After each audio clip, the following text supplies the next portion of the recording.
একজন ভক্ত শ্রী রমণ মহর্ষিকে বললেন, অহংকারেরই পুনর্জন্ম হয়। মহর্ষি বললেন, হ্যাঁ, কিন্তু পুনর্জন্ম কি?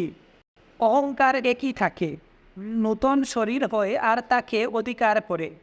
অহংকার বদলায় না, এটা একটা শরীর ছেড়ে খুঁজে আরও একটা শরীর নেয় না।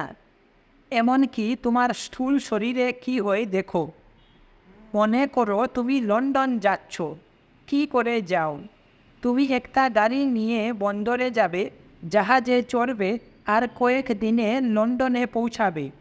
কি ঘটল? যানবাহনগুলোই চলে, কিন্তু তোমার শরীরটা নয়। তবুও তুমি বলো যে তুমি পৃথিবীর এক গোলার্ধ থেকে অন্যদিকে গিয়েছিলে। যানবাহনের গতি তোমার শরীরের উপর আরোপ করা হয়েছে। তোমার অহংকারের পক্ষেও এই রূপ। পুনর্জন্মগুলো আরোপিত। দৃষ্টান্ত স্বরূপ স্বপ্নে কি হয়? তুমি কি স্বপ্নের জগতে যাও, না সেটা তোমাতে আসে? নিশ্চয় শেষেরটা। পুনর্জন্মের বেলাও তাই। অহংকার সর্বদা অপরিবর্তিত থাকে। আবার ঘুমে কোনো স্থান ও কাল নাই।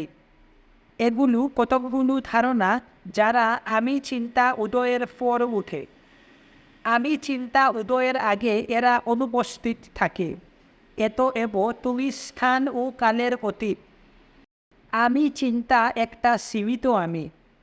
প্রকৃত আমি অসীম, সর্বব্যাপক এবং স্থান ও কালের অতীত। এরা সুষুপ্তিতে নাই।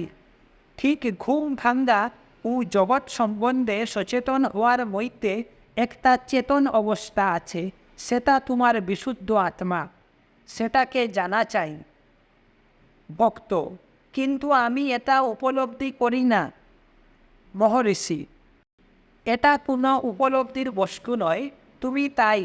সেখানে উপলব্ধি করার জন্য কে বা কি আছে?